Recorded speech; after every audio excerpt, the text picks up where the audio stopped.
গুনাহ মাফ করে দেবেন। তাহলে রোজাটা করা ঠিক হবে না ভুল হবে?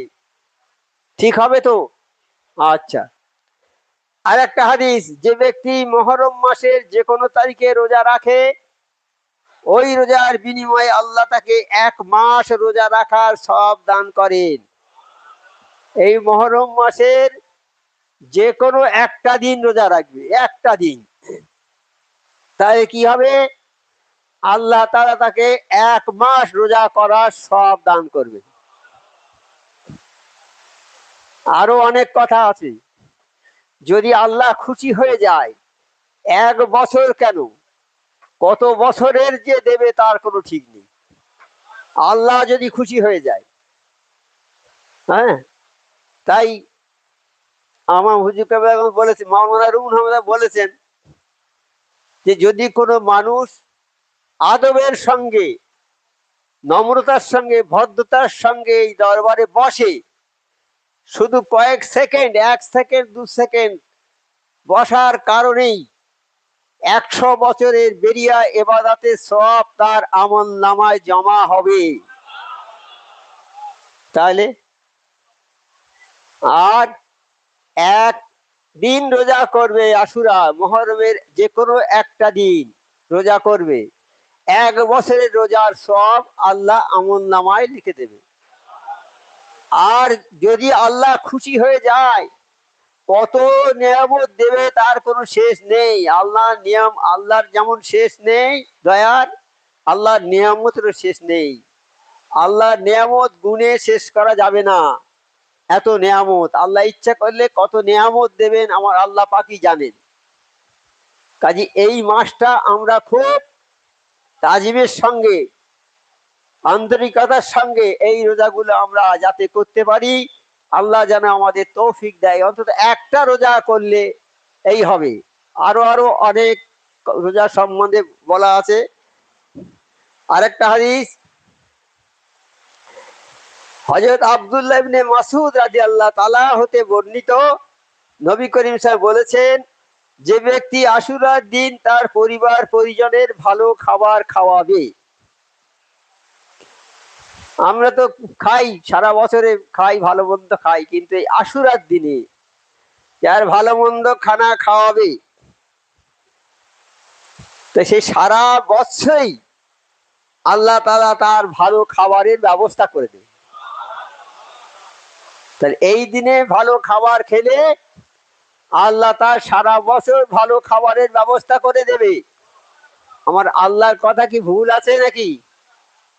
ঠিক আছে তো আমার আল্লাহর কথা। তাহলে তাহলে আমরা যদি ঠিক কাজ করি, আল্লাহর হুকুম মানি, তাহলে আল্লাহ আমাদের জন্য যে জায়গা রেখেছে সে জায়গা ভালো জায়গা, সে যা হচ্ছে জান্নাত। আর যদি হুকুম না মানি তাহলে রেখেছে খারাপ জায়গা, যাও খারাপ জায়গায় চলে যাও। দুনিয়াতে নেই এরকম ভালো মন্দ? আছে, আছে। যারা অন্যায় করছে তারা যাচ্ছে খারাপ জায়গায়, যারা ভালো করছে তারা ভালো জায়গায় আছে, নেই কি? তা আল্লাহর বিধানটা সত্য, আল্লাহর হুকুমটা মানতে হবে। হুকুম মানলে তার জন্য ভালো জায়গা,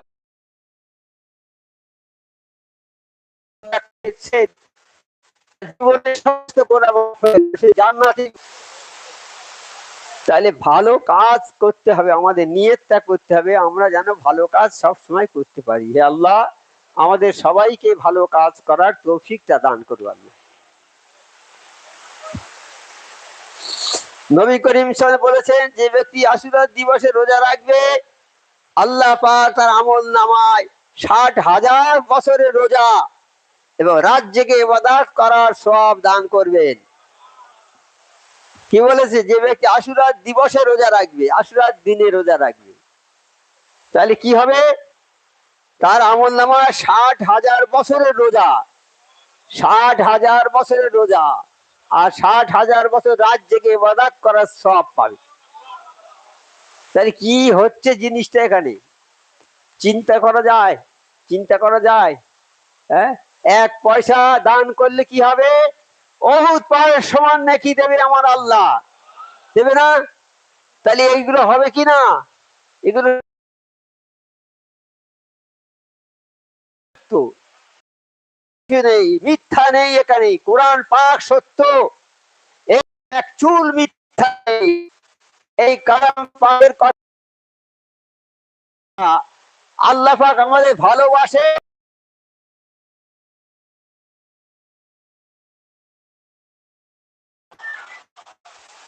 কি এক রাত একদিন রোজা রাখবো, 60,000 বছরের 60,000 দিন রোজা রাখলে যে সওয়াব হবে সেই সওয়াব আল্লাহ দেবে, আর 60,000 রাত্রে ইবাদত করলে যে নেকি পাওয়া যায় সেই নেকি দেবে। তাহলে আমাদের নসিব ভালো না খারাপ? ভালো, আলহামদুলিল্লাহ। আমরা আজকে এই দরবারে এসেছি, সুফি আজম কাশেমের দরবারে। এই দরবারটা কি দরবার? এই দরবারে নবী পাক সাল্লাল্লাহু আলাইহি ওয়াসাল্লামের দরবার। নবী পাক সাল্লাল্লাহু আলাইহি ওয়াসাল্লাম দরবারে কি বলতেন? এই কালাম পাক থেকে বয়ান করে সবাইকে শোনাতেন। কেন শোনাতেন? আল্লাহ বলেছেন, হে নবী, আমি তোমার উপরে কালাম পাক নাজিল করেছি, এই কালাম পাকের কথাগুলো সমস্ত মানুষের কাছে প্রচার করে দাও। তা নবী পাক নেই, এখন প্রচার করছে কে? ওলি আল্লাহরা, কামেল ওলি আল্লাহরা। বর্তমানে আমাদের মুজাদ্দিদ হযরত মাওলানা সুফি মুফতি আজম কাসেম দরবার থেকে সেই কালামের কথাগুলো মানুষের কাছে প্রচারিত হচ্ছে। এটা সেই একই দরবার আছে, নবী পাক সাল্লাল্লাহু আলাইহি ওয়াসাল্লামের দরবার আর হাক্কানি দরবার একই দরবার আছে।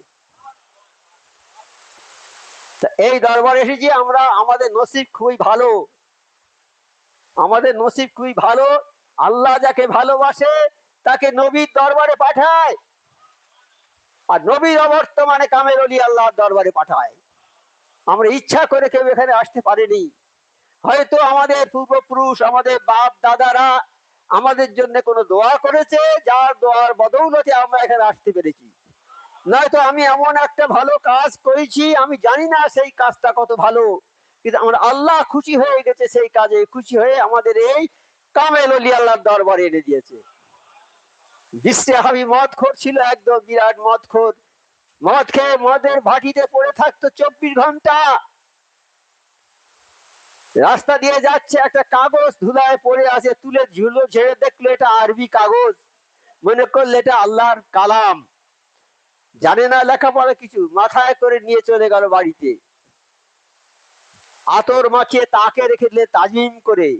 ওই আল্লাহর কালামকে তাজিম করার জন্য আল্লাহ তার উপরে খুশি হয়ে গিয়ে তার নাম ওলির দপ্তরে লিখে দিয়ে,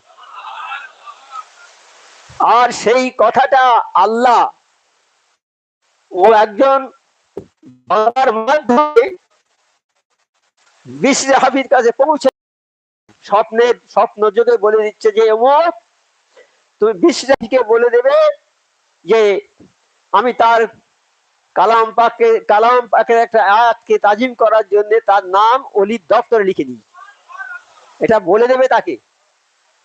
তা যাকে স্বপ্নে বলেছে আমার আল্লাহ, সে বিশ্বাস করেনি যে বিশ্বে আমি মদখোর, তাকে ওলির দপ্তরে আল্লাহ নাম লেখে বলেনি। আর দ্বিতীয় রাত্রে একই স্বপ্ন, তৃতীয় রাত্রে আবার স্বপ্ন। তখন বললো নিশ্চয়ই এটা ভালো স্বপ্ন, তাই গিয়ে বিশ্ব হাবির কাছে চলে গেল। বিশ্ব হাবির কাছে গিয়ে বলল, দেখে বিশ্ব হাবি নেশা মদ খেয়ে অচেতন হয়ে পড়ে আছে। তা যে লোক ছিল ভাটিতে মদের, তাকে বলছে যে বিশ্ব হাফিজ যখন মদের নেশা ছেড়ে যাবে তখন বলবে যে আল্লাহ তোমাকে ওলির দপ্তরে তোমার নাম লিখে দিয়েছে ওই কালাম পাকে একটা কাগজকে তাজিম করার জন্য। হ্যাঁ, তা বিশ্ব হাফিজ মদ নেশা ছেড়ে গেছে, উঠেছে ঘুম থেকে, তখন সেই ভাটিতে যে লোকটা ছিল বললে, দেখো বিশ্ব হাফিজ, তোমার জন্য একটা ভালো খবর আছে। বললে কি খবর? তুমি একটা কাগজকে তাজিম করেছিলে, যার জন্য আল্লাহ তোমার উপরে খুশি হয়ে তোমার নাম ওলির দপ্তরে লিখে দিয়েছে। তাই বিশ্ব হাফিজ সঙ্গে সঙ্গে ওখান থেকে দৌড়ে চলে এলো, মদের গ্লাস সব ভেঙে চুরমার করে দিয়ে চলে এলো, আর বলে আমি জীবনে আর মদ স্পর্শ করবো না। তাই আল্লাহ খুশি হয়েছে বলি তাকে ওলির দপ্তরে নাম লিখিয়ে দিয়েছে। আর আল্লাহ আমাদের খুশি হয়েছে বলে কামেল ওলি আল্লাহ দপ্তর এনে দিয়েছে। এই ওলি আল্লাহ দরবার হলো ওলি তৈরির কারখানা। এটা অতি সোজা সাধারণ কথা। মোটর গাড়ির কারখানায় মোটর গাড়ি তৈরি হয়, চুড়ি তৈরির কারখানায় চুড়ি তৈরি হয়, প্লেন এরোপ্লেনের কারখানায় এরোপ্লেন তৈরি হয়, রেলগাড়ির কারখানায় রেলগাড়ি তৈরি হয়, হ্যাঁ, খেলনার কারখানায় খেলনা তৈরি হয়। আর ওলি আল্লাহ দরবারে ওলি আল্লাহ তৈরি হয়। এসব যদি সত্য হয়, রেলগাড়ির কারখানায় রেলগাড়ি যদি হয়, বাস তৈরি হবে, রেলের কারখানায় বাস তৈরি হবে। তাই ওলি আল্লাহর কারখানায় ওলি আল্লাহ তৈরি হবে। বড় সত্য কথা। ওলি আল্লাহরা সোজা ব্যাপার নয়। ওলি আল্লাহর দরবার থেকে ওলি আল্লাহ। আর আল্লাহ যাকে ভালোবাসে, বিশ্বহাবিকে অলির দপ্তরে নাম লিখে নিয়েছে। আর আল্লাহ যাকে ভালোবাসে তাদেরকে অলির দরবারে এনে দেয়। তাহলে আমরা এসেছি কামেল অলি আল্লাহর দরবারে। আমাদের জীবন যদি চলে যায় যাবে, কিন্তু এই দরবার আমরা ত্যাগ করব না। যাদের বদনসিব হবে তারাই দরবারে আসবে, কিন্তু থাকতে পারবে না। আমি জীবনে অনেক লোককে আনার চেষ্টা করি, তারা আসতে পারেনি, জীবন দরবারে আসতে পারেনি তারা। আবার অনেক লোক একবার বলেছে চলে এসছে দরবারে। এই দরবারটা হলো পরিবর্তনের দরবার। নবী করিম বলেছেন, যে ব্যক্তি আশুরার দিবসে রোজা রাখবে, এবার আশুরার কথা বলছি, রোজা রাখবে 60,000 দিন রোজা রাখলে সে নাকি তার আমল নামায় জমা হয়। কেন? আল্লাহ আমাদের ভালোবেসেছেন বলে এক একটা অকেয়া দিয়ে, এক একটা কাজ দিয়ে আমাদের উঁচু দরে উঁচু জায়গায় দিচ্ছে, আমাদের দরজাটাকে বাড়িয়ে দিচ্ছেন আমার আল্লাহ। আমরা এই আশুরার দিনে, এই দিনটা খুব বিখ্যাত দিন, এই দিনটা খুব মর্যাদাপূর্ণ দিন, এই দিনে দোয়া কবুল হয়। সেই জন্য এই সময় রোজা করলে যা কিছু ইবাদত করবে আল্লাহর দরবারে কবুল হয়ে যাবে। নবী করিম সাল্লাল্লাহু আলাইহি ওয়াসাল্লাম বলেছেন, যে ব্যক্তি আশুরার রোজা রাখবে আল্লাহ পাক তাকে 10,000 শহীদ এবং 10,000 হাজির সওয়াব দান করবেন। দেখুন তো, একটা রোজা রাখলে কত জিনিস হবে, এই সবগুলো হবে। 10,000 হাজির আর 10,000 শহীদের সওয়াব হবে। একটা শহীদ যে বংশে হয়, সেই শহীদ 100 জনকে সুপারিশ করে জান্নাতে নিয়ে যেতে পারবে। 100 জন দোজখী লোককে, তাই তো মানুষের না কতজন? 100 জনকে না 10 জন? 70 জনকে। তাহলে 70 জনকে সুপারিশ করে জান্নাতে নিয়ে যেতে পারবে যে শহীদ হয়ে গেছে, আল্লাহর ওয়াস্তে শহীদ হয়েছে। শহীদ ব্যক্তি সে 70 জন গুনাহগার লোক, যাদের নামে গুনাহগার বলে, যাদের স্ট্যাম্প পড়ে গেছে গায়ে যে এরা গুনাহগার, জাহান্নামী, তাদের জাহান্নামের খাতায় নাম উঠে গেছে। একজন শহীদ সে ওই 70 জন লোককে সুপারিশ করে জান্নাতে নিয়ে যেতে পারবে। তাহলে আমরা যদি একটা রোজা করি, তাহলে 10,000 শহীদের সব পাবো। তা 10,000 শহীদের সব যদি আল্লাহ আমাদের দেয়, আমরা কত লোককে সুপারিশ করে জান্নাতে নিয়ে যাব? অসংখ্য লোককে নিয়ে যেতে পারবো। তাহলে এই কাজগুলো করতে হবে। আর 10,000 হাজির সওয়াব দান করবেন। একটা হাজির মূল্য কত জানেন? সারা পৃথিবীর সম্পদ যদি দেওয়া হয়, একটা হাজির হজের সমান হবে না। আর একটা এইরকম পৃথিবীর সম্পদ যদি দেওয়া, তাও হবে না। এই হাজির, একটা হাজির যার হজ কবুল হয়ে গেছে আল্লাহর দরবারে, তার মূল্যটা হচ্ছে কি? তার মূল্য হচ্ছে একমাত্র জান্নাত, তার মূল্য হচ্ছে বেহেশত, তাছাড়া কিছুই হবে না তার মূল্য। তাই সেই রকম 10,000 হাজির সওয়াব দান করবেন। 10,000 হাজির সওয়াব। তাহলে কত নেকি হবে বাবা, হিসেব করতে পারবে না, কম্পিউটার ফেল হয়ে যাবে। আল্লাহ বড় মেহেরবান, তিনি চান যে আমার বান্দারা সব ভালো হয়ে যাক, ভালো হয়ে যাক, আমার আল্লাহ চান। সেই জন্য তিনি এই সব দিয়েছেন যে এই দিনে এই কাজ করবে, করলে তুমি এই নাকি পাবে। তুমি 5 ওয়াক্ত নামাজ পড়বে, 50 ওয়াক্তের সব পাবে। আর আল্লাহ যদি তোমার নামাজে খুশি হয়ে যায়, কত ওয়াক্তের নামাজ হবে তার কোনো হিসাব নেই। বেহিসাব, বেহিসাব, বেহিসাব কথাটা আছে। আর একটা হাদিস দেখুন, হযরত আবু হুরায়রা রাদিয়াল্লাহু বললেন, রাসূল সাল্লাল্লাহু আলাইহি ওয়াসাল্লাম একদিন, আচ্ছা এবার আমাদের দরবার থেকে বলা হয়েছে যে তোমরা দুটো রোজা করবে, 9, 10, 11 তারিখ 3টে রোজা রাখবে, মোট 3টে রোজা রাখবে, 9, 10, 11, অথবা 10, 11, 9, 10, 11, এই 3টে রোজা রাখার কথা বলা আছে তো নাকি? 9, 10, 11, তার মধ্যে দুটো যদি করো 9, 10, আর যদি দুটো করো 10, 11, এই দুটো রোজা কমপক্ষে, একটা রোজা করা যাবে না, দুটো রোজা করতে হবে।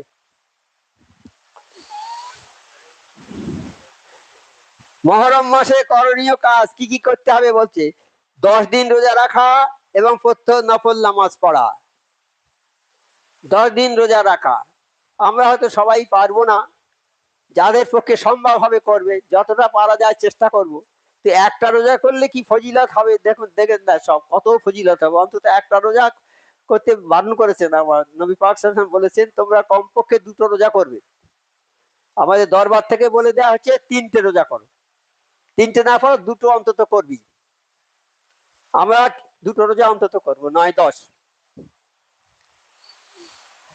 ওলি আল্লাহদের আর বলেছি কি, একজন জনৈক বুজুর্গ আল্লাহর ওলি, একজন ওলি আল্লাহ বুজুর্গ, তিনি বলেছেন যে আশুরার দিবসে করণীয় 10টি আমলের কথা উল্লেখ করেছেন।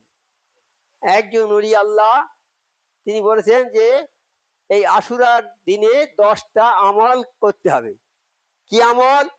1 নম্বর, ওলি আল্লাহর সান্নিধ্যে যাওয়া, ওলি আল্লাহদের সান্নিধ্যে, ওলি আল্লাহদের কাছে যাওয়া, ওলি আল্লাহদের কাছে যাওয়া, যেমন আপনারা এসেছেন ওলি আল্লাহর দরবারে, এইরকম ওলি আল্লাহর কাছে যাওয়া।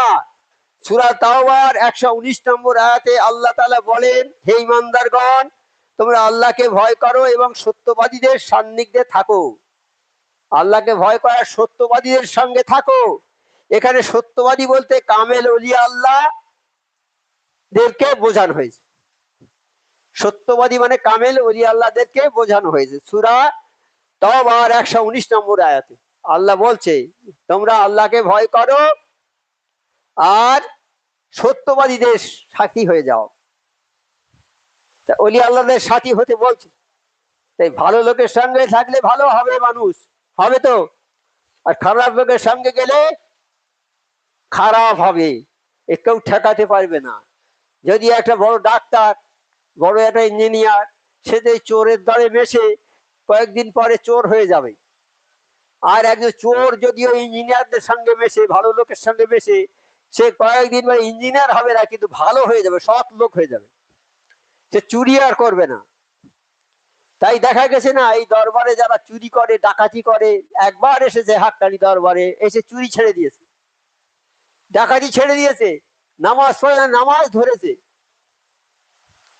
তাই দরবারটা কি আছে? পরিবর্তনের দরবার। এই দরবারে এলে মানুষের পরিবর্তন হয়, যেমন পরিবর্তন হয়েছে আমার নবী পাক সাল্লাল্লাহু আলাইহি ওয়াসাল্লামের দরবারে।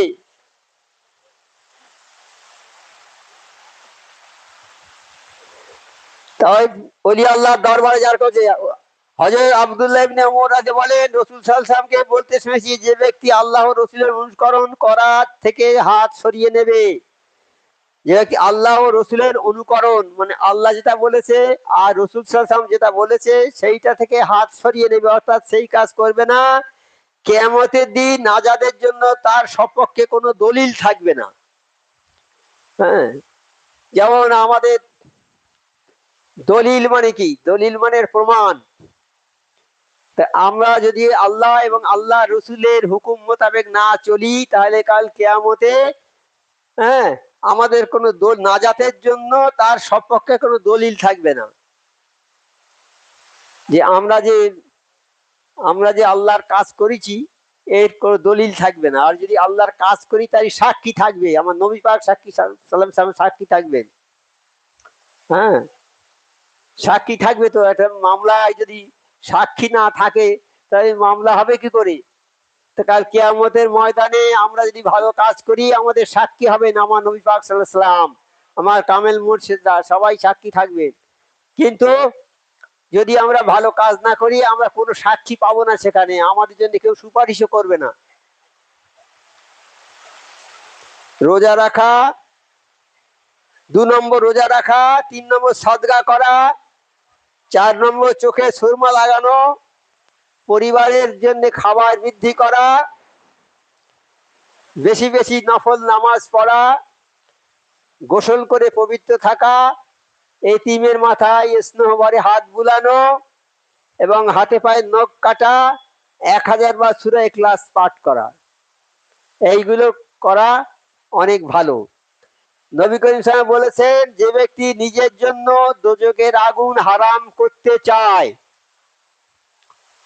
যে ব্যক্তি নিজের জন্য দোজখের আগুন হারাম করতে চায়, অর্থাৎ দোজখের আগুন আমার গায়ে লাগবে না, হারাম হয়ে যাবে, আসবে না আমার কাছে, দোজখের আগুনে স্পর্শ করবে না, দোজখের আগুন হারাম করতে চায়, তাহলে সে যেন আশুরার রোজা রাখে।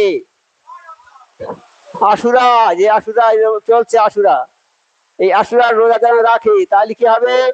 দোজখের আগুন তাকে স্পর্শ করতে পারবে না। তা দোজখের আগুন যদি স্পর্শ করতে পারে না, তাহলে কোথায় তার স্থান হবে? তার স্থান হবে জান্নাতে। কাজী আশুরার রোজা আমরা করব।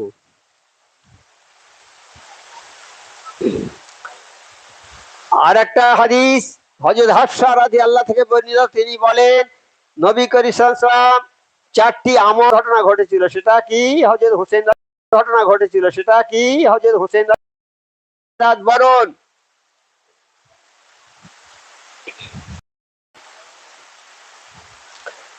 আর এই তারিখে আল্লাহ তাআলা ও মা হাওয়া আলাইহিস সালামের তওবা কবুল করে।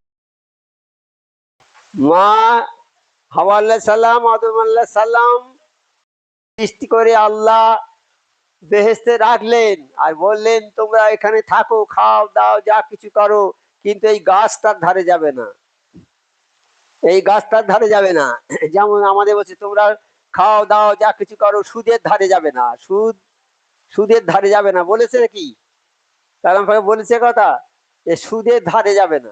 ওই রকম বেহেশতে যখন থাকলো আমার আদম আলাইহিস সালাম, আমাদের আদি পিতা, মা হাওয়া বিবি, তখন বললে, তোমরা খাও দাও, যা কিছু করো, ওই গাছটার ধারে যাবে না। হ্যাঁ, তা শয়তান, এর তো আদম আলাইহিস সালামের খুব রাগ, যাতে বেহেশত থেকে ওখান থেকে নামিয়ে আনতে পারে, তার জন্য শয়তান চেষ্টা করছে যাতে ওই গাছটা খায়। তাই সুন্দর বেশে, সাধুর বেশে গিয়ে বলছে,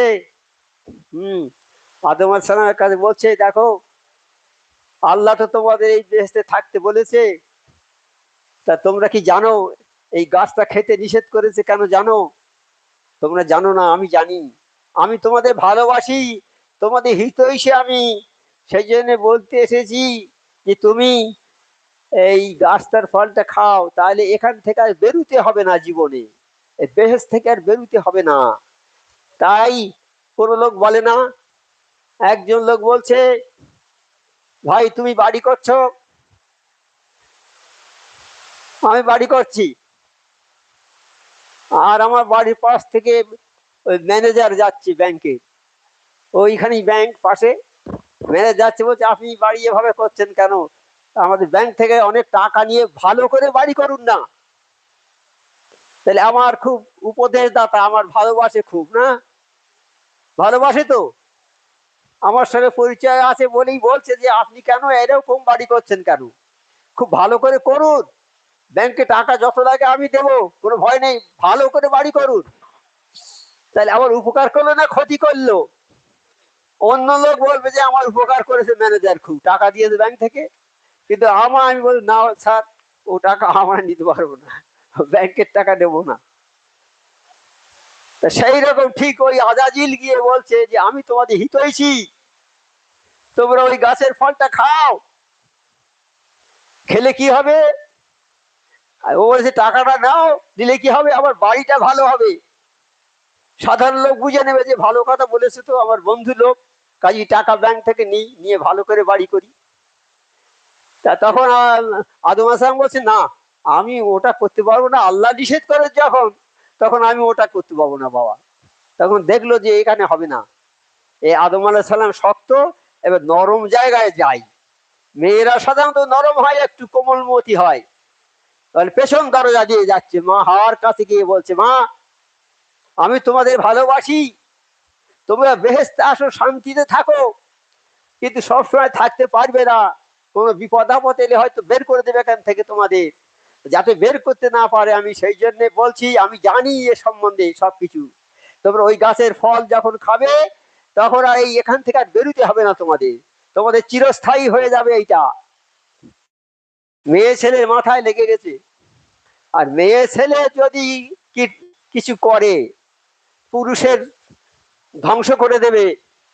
মেয়ে ছেলে যদি কিছু করে, পুরুষের ধ্বংস করে দেবে। এরকম একটা ঘটনা আছে না, একজন পীর সাহেব কি একজন খুব ভালো তাকওয়া পরহেজগার লোক, সে বিসমিল্লাহ বলে পানিতে পা দিয়ে চলে যায়, পানিতে ডোবে না, কিছু হয় না। আর এসে গল্প করে যে আমি বিসমিল্লাহ বলে নদী পার হয়ে যাই। এমন অনেক ওলি আল্লাহর কথা শোনা যায় না, নদীতে পানির উপর থেকে হেঁটে যায়, এটা শোনা যায়, তাজকার আউলিয়াতে গল্পে আছে, শোনা যায়। তারা এমন ইবাদত বন্দেগী করেছে, আল্লাহ তাদের উপরে খুশি হয়ে তাদের ওই রকম মর্যাদা দিয়েছে। তা তারা যায়, তারা বাড়িতে গল্প করছে, আমি তো পানির উপর থেকে হেঁটে চলে যাই। তাই বিবি বলছে, যা কিছু কাজ করো আমার জন্যই করো, তুমি যা কিছু কাজ করো আমার জন্যই করো, তুমি নিজের জন্য কিছু করো না। আমি তোমার কাজ করে দিই, এইসব কাজ করছে এই জন্য আমি প্রশংসার পাত্র। বলছে না, আমি করি। ঠিক আছে। উনি চলে গেছে, ওরে একজনের বাড়ি থেকে একটা বেগুন চেয়ে এনেছে, চেয়ে করে খাইয়ে দিয়েছে। তারপরের দিন গিয়ে বিসমিল্লাহ বলে যখন পানিতে পা দিয়েছে, ডুবে গেছে সংসারে, ডুবে গেছে, কেরামতি আর নেই। মানে হারাম খেয়েছে, হারাম খেলে তোমার ইবাদত বন্দেগী সব ধ্বংস হয়ে যাবে, থাকবে না। হ্যাঁ, হারাম যদি খাও, তোমার ইবাদত বন্দেগী সব ধ্বংস হয়ে যাবে। হারাম খেয়ে ফেলেছে, এইবার বিসমিল্লাহ বলে পা দিয়েছে, আর সে খাটলো না, কিছু ডুবে গেল। তখন এসে বলছে, কি গো, তুমি কি বলেছিলে যে আমার তোমার জন্য? তো বলে, হ্যাঁ, আমি তো তোমাকে হারাম খাইয়েছি। তা মেয়েদের হাতে আমাদের জীবন, মেয়ে যদি ভালো হয় আমাদের ভালাই, আর যদি মেয়ে খারাপ হয় আমাদের অকল্যাণ। সেই জন্য সবসময় মেয়েদের সাথে ঝগড়া খিটখিট করবে না বাবা, তো বেকা হারে তৈরি, ওরা সোজা করতে গেলে ভেঙে যাবে, সোজা হবে না। আমার নবী পাক সাল্লাল্লাহু আলাইহি ওয়াসাল্লাম বলেছেন, এটা নবী পাক সাল্লাল্লাহু আলাইহি ওয়াসাল্লামের হাদিস। হাদিসটা কি জিনিস বাবা, আর কোরআনটা কি জিনিস?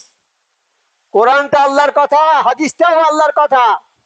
কোরআনটা এসেছে জিবরাইল আলাইহিস সালামের কাছে থেকে ঘুরে, জিবরাইল আলাইহিস সালামের কাছে দিয়ে বলে দিয়েছে এইগুলো নবীর কাছে বলে দাও।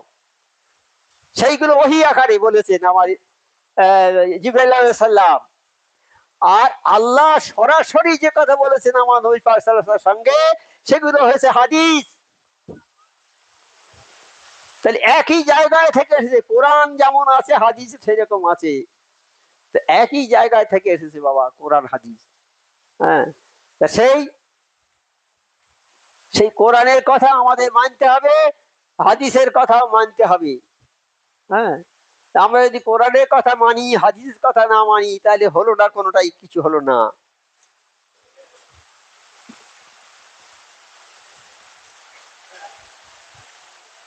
হাক্কানি দর্শী পড়ে দেখবেন।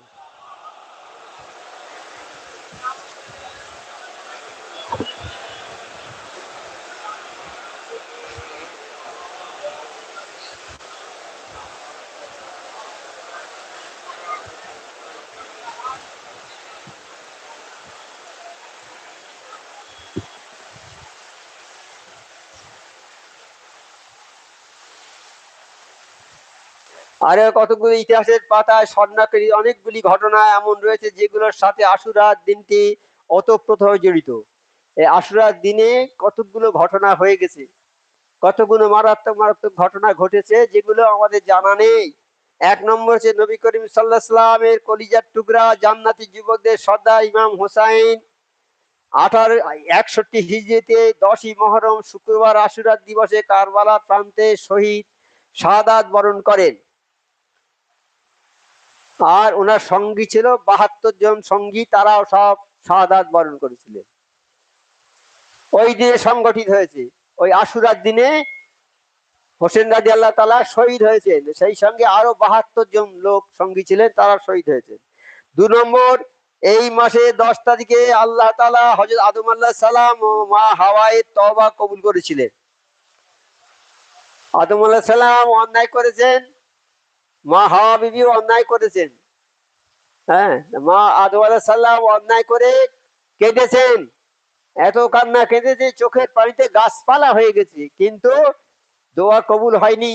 এই মহরমের দিনে, এই 10ই মুহররম আদম আলাইহিস সালামের গুনাহ মাফ হয়ে গেল। হ্যাঁ, ওই দিনে মাফ হয়ে গেল, আদম আলাইহিস সালামের গুনাহ আল্লাহ মাফ করে দিলেন। 3 নম্বর আসে যে নূহ আলাইহিস সালামের নৌকা।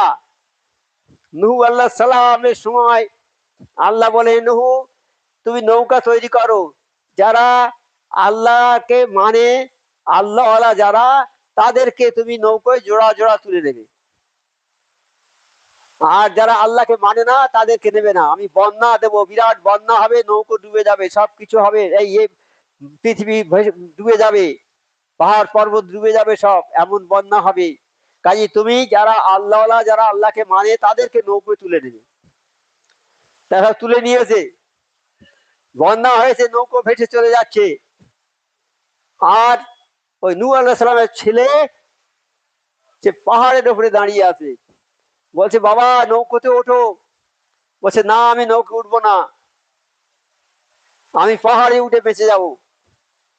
এই পাহাড় ডুবে গেল, নূহ আলাইহিস সালামের ছেলে গলা পর্যন্ত পানি হয়েছে। তখন আল্লাহর কাছে হাত তুলে ফরিয়াদ করছে, আল্লাহ আমার জন্মদাতা ছেলে আমার সামনে ডুবে মরে যাবে, আমি কি করে দেখবো আল্লাহ? আল্লাহ বলেন, দেখো নূহ, ও তোমার সন্তান নয়, যারা তোমার কথা শুনেছে, শুনে নৌকে উঠে, তারাই তোমার সন্তান, ও তোমার সন্তান নয়। আমার সন্তান যদি আমার কথা না শোনে, আল্লাহ বলছে ও তোমার সন্তান নয়। আর ওর জন্য যদি তুমি সুপারিশ করো, তোমার নবুয়ত আমি নবীর দপ্তর থেকে তোমার নাম কেটে দেব। কি কথা বললেন আমার আল্লাহ! তোমার ছেলে যদি ওই রকম অন্যায় করে, কথা না শোনে, তুমি তাকে, তার সম্বন্ধে কোনো সুপারিশ আল্লাহর কাছে করতে পারবে না। আর যদি সুপারিশ করো, আল্লাহ সেই সুপারিশ গ্রহণ করবে, তোমার ছেলেকে বাঁচাবে, কিন্তু তোমার বিপদ হবে, তোমার নাম নবুয়তের দপ্তর থেকে কেটে দেবে। নূহ আলাইহিস সালাম আর মুখ খুললেন না, চোখের সামনে নিজের ছেলে ডুবে মরে গেল। তা আমাদের জীবনে তো এইরকম ঘটনা প্রতিনিয়ত ঘটে যাচ্ছে। বাপের কথা ছেলে শোনে না, শোনে? বাপ মাকে কত কষ্ট দেয় ছেলেরা, বাপ মা কত কষ্ট করে ছেলেকে মানুষ করেছে, নিজে খেয়েছে, কোনোদিন খায়নি, নিজে একটা জুতো পায়ে দিতে পারেনি, ছেলের জন্য জুতো এনে দিয়েছে, নিজে একটা জামা ভালো গায়ে দিতে পারেনি, ছেলের জন্য জামা এনে দিয়েছে। আর মায়ের কথা তো আর বলার অপেক্ষা রাখে না। মা 10 মাস পেটের মধ্যে করে রেখেছিল, কি কষ্ট সে মাই জানে। আমরা এখানে যারা আছি কেউ আমরা জানবো না, ও কথা আমরা অনুভব করতে পারবো না। একমাত্র মা, আর একটা মা ওইটা বুঝতে পারবে যে কি কষ্ট হয় পেটে বাচ্চা থাকলে। আমি যদি মা হতাম তাহলে আমি বুঝতে পারতাম। সেই মাকে আমরা আর যখন কাজ করতে পারে না, আমরা তাদের দেখি নেই, বলি যাও বাড়ি থেকে চলে যাও, তোমাকে দেখতে পারবো না, আর তোমার খাওয়া দিতে পারবো না, তুমি বাড়িতে থাকবে, আর বিছানায় প্রতিদিন পায়খানা করবে, কে পরিষ্কার করবে, যাও তুমি বাইরে যাও। নিচে একটা ঘর করে দিয়েছে, ছাগল থাকে যে ঘরে, সেই ঘর পরিষ্কার করে মাকে জায়গা করে দিয়ে থাকার। মা তখন বলছে, আল্লাহ আমার ছেলে যে এই ছাগল ঘরে আমার জায়গা করে দিয়েছে, আমার পাকা বাড়ি, দোতলা বাড়ি, তাই তো ওরা থাকে, আমার এই ছাগলের ঘরে জায়গা করে দিয়েছে। এ আল্লাহ, তুমি তো সত্য আছো, আমার ওই ছেলেরা যাবে একদিন ওই ছাগল ঘরে বাস করে। আমার চোখে দেখা সেই বংশের কর্তা শেষ জীবনে ওই ছাগল, সেই ছাগল ঘরে বাস করেছে। তাহলে মা বাপ যদি একটা কথা বলে সে কথা রদ হবার নয়। মা বাপের যদি সন্তুষ্ট করতে না পারে কোনো ছেলে, সে যদি পীর সাহেব হয়ে যায়, তার দোয়াটা আল্লাহর দরবারে কবুল হবে না। মা বাপটা এত বড় জিনিস, সেই মা বাপকে সেবা করতে হবে, তাদের কথা শুনতে হয়। বাবা, আজকে তো ছেলেরা শোনে না মা বাপের কথা। যাদের নসিব খারাপ তারাই মা বাপের কথা বন্ধ করবে, আর যারা নসিব ভালো তারা মা বাপের সেবা করবে। বাবা, আপনাদের যাদের মা বাবা বেঁচে আছে, আপনারা আজই গিয়ে তাদের পায়ে ধরে ক্ষমা চেয়ে দেবেন, বলবেন মা যদি কোনো অন্যায় করে থাকি আমাকে মাফ করে দেন। তাহলে নাজাত পেয়ে যাবে বাবা, নচেত নাজাত পাবে না। এখন গায়ের তেজ আছে, দেখেছো তো সূর্য সকালে ওঠে তখন কিরকম লাল হয়ে থাকে, কমজোর, আস্তে আস্তে জুড়ি হয়। আমার ওইটা মার পেটে থেকে যখন বেরিয়ে ওই রকম কমজোরি হয়ে ওই আস্তে আস্তে আস্তে আস্তে বড় হয়। যখন সূর্য মাথার হয়ে আসে তখন কি হয়, সূর্যের যৌবন কাল, সেই সূর্যের দিকে আর তাকানো যায় না, এত কড়া রোদ। এখন আমাদের যখন ওই রকম 15-20 বছর বয়স হয়, আমাদের যৌবন কাল তখন আসে, তখন আমাদের শক্তি হয়, সবকিছু হয়, আমরা আর কারোর দিকে তাকাই না, দেখিনি। এইবার বাবা তোমার জীবনে ভাটা আসবে, এইবার আস্তে আস্তে বিকেল হয়ে গড়িয়ে যাচ্ছে, সন্ধে হচ্ছে, সূর্য ডুবে যাচ্ছে, তোমার জীবন আস্তে আস্তে কমজোর হয়ে যাচ্ছে। এখন যারা 70-80 বছর বয়স হয়েছে তারা বুঝতে পারছে যে তাদের এইবার সূর্য ঢলেছে পশ্চিম আকাশে, এইবার ডুবে যাবে, এইবার মৃত্যু আসবে তাদের। এই মৃত্যু সবার জীবনে আসবে। যারা অবিশ্বাসী, যারা সৃষ্টিকর্তাকে মানে না, আল্লাহকে মানে না, তারা কিন্তু এই মৃত্যু যে সত্য এটা স্বীকার করে, যে একবার যার জন্ম হয়েছে তার মৃত্যু হবে। কাজী মৃত্যুর জন্য তুমি কি তৈরি করেছো, কি সামান জোগাড় করেছো, কি দেখাবে কাজ? তুমি বাজারে গিয়েছো, যদি পয়সা না থাকে মাল কিনবে কি করে? হ্যাঁ, আমরা ছোটবেলায় একটা কবিতা পড়েছি যে মেলা হচ্ছে, সেখানে একটা ছেলে গিয়েছে, দাঁড়িয়ে আছে, একটা লাঠি কিনবে, একটা পয়সা নেই, তার দাঁড়িয়ে দাঁড়িয়ে শুধু কাঁদছে, চোখের পানি ঝরঝর করে পড়ছে, পয়সা নেই, কি করে কিনবে একটা লাঠি? হ্যাঁ, তো সেই রকম আমরা যাব যখন ওপারে, যেতেই হবে। কি নিয়ে যাব যদি আমাদের কাছে কিছু না থাকে? সেই জন্য আমাদের এই আমাল গুলো করে যেতে হবে। এই প্রতি মাসে বিভিন্ন রকমের আমাল আছে, সেই আমাল গুলো প্রতি মাসে যেমন ভাবে বলা আছে সেইভাবে যদি আমরা আমাল করতে পারি, ইনশাআল্লাহ তাআলা আমরা কাল জান্নাতি হয়ে যাব। যার মধ্যে সুচাগ্র পরিমাণ ঈমান থাকবে, সুচাগ্র পরিমাণ, সূচের আগায় কতটুকু জিনিস ধরে, ওই পরিমাণ ঈমান যদি যার মধ্যে থাকবে, দোজখ তাকে জ্বালাতে পারবে না। আর যার মধ্যে ওই রকম পরিমাণ অহংকার থাকবে, জান্নাতে সে যেতে পারবে না। তাহলে কত বড় সংকট অবস্থা বাবা, কত বড় সাংঘাতিক অবস্থা। এই কথাটা আমাদের মনে হয় না, আমরা ভুলে যাই। আর ভুলে যাই যখন, তখন আমরা লোকের সঙ্গে খারাপ ব্যবহার করি, খারাপ কথা বলি, তাদের সঙ্গে ঝগড়া বিবাদ করি, যারা ছোট আছে তাদের অসম্মান করি, তাদের ভালোবাসি রে, তাদের সঙ্গে কর্কশ ভাষায় কথা বলি, ফকির মিসকিনদেরকে অবহেলা করি, বাড়িতে এলে দূর দূর করে তাড়িয়ে দিই। 12টার সময় এসেছো, ডাকলো 12টার সময়, মা দুটো ভিক্ষে দাও, কেউ বলছে মা আমাকে কিছু খেতে দাও, আমি সারাদিন কিছু খাইনি মা, বলছে দূর হয়ে যাও, এই 12টার সময় এসেছো কেন বাড়িতে, এই চাকর বাজে দৌড় করে বের করে দে গেট দিয়ে, ঘুমের সময় ডিস্টার্ব করতে এসছে। আল্লাহ বলছে খবরদার এরকম তোমরা করবে না, ফকির মিসকিনকে এরকম করবে না, তাদের সঙ্গে খারাপ ব্যবহার করবে না, তাদের সঙ্গে ভালো ব্যবহার করবে, তারা এলে অন্তত সন্তুষ্ট চিত্তে কথা বলবে তাদের সঙ্গে। আরো আমার নবী পাক সাল্লাল্লাহু আলাইহি ওয়াসাল্লাম হাদিসে বলেছেন যে দেখো, একজন বেদুইন যে কিছু জানে না, নিরক্ষর লোক, নবী পাক সাল্লাল্লাহু আলাইহি ওয়াসাল্লাম দরবারে এসে বলছে আল্লাহর নবী সাল্লাল্লাহু আলাইহি ওয়াসাল্লাম আমাকে এমন একটা জিনিস শিখে দিন আমি যেন জান্নাতে যেতে পারি। আমার নবী পাক সাল্লাল্লাহু আলাইহি ওয়াসাল্লাম বললেন, বাবা তুমি যখন মানুষের সঙ্গে কথা বলবে আজিজির সঙ্গে কথা বলবে, অর্থাৎ তোমার জবানটাকে তুমি সংযত করো, তুমি জবানটাকে ঠিক করো, জবানটা সংযত করো, তাহলে দেখবে তোমার সমস্ত কাজ হয়ে যাচ্ছে আর তুমি জান্নাতি হয়ে যাবে। তাই নবী পাক সাল্লাল্লাহু আলাইহি ওয়াসাল্লাম আরো বললেন, হাদিসে বললেন যে তোমার জবানটাকে সংযত করো আর লজ্জাস্থানকে হেফাজত করো। তুমি যদি তোমার জবানটাকে সংযত করতে পারো আর তোমার লজ্জাস্থানকে হেফাজত করতে পারো, আমি নবী পাক সাল্লাল্লাহু আলাইহি ওয়াসাল্লাম তোমাদের জন্য জান্নাতের জন্য আমি জামিনদার হব। জামিনদার হব মানে আমাদের উনি জান্নাতে না দেওয়া পর্যন্ত উনি আমাদের কাছ থেকে যাবেন না। আমরা যদি তার এই দুটো হুকুম পালন করি, হ্যাঁ, যদি মুখটা বন্ধ রাখি আর আমার লজ্জাস্থানকে হেফাজত করি, এই দুটো কাজ করি, তাহলে আমাদের জন্য উনি জান্নাতের গ্যারান্টি দিচ্ছেন। তবে নামাজ রোজা আমাদের করতে হবে, যে হুকুম করেছে সেগুলো করতে হবে, হ্যাঁ, লোকের সঙ্গে ভালো ব্যবহার করতে হবে, মা বাপের সেবা করতে হবে, পাড়াপড়শির সঙ্গে ভালো ব্যবহার করতে হবে, ব্যবসায় সততার সঙ্গে করতে হবে, ওজনে মাল কম দেওয়া যাবে না। আজকাল ব্যবসায়ীরা মাল ওজনে কম দেয়, ভালো মালের সঙ্গে খারাপ মাল মিশিয়ে বিক্রি করে।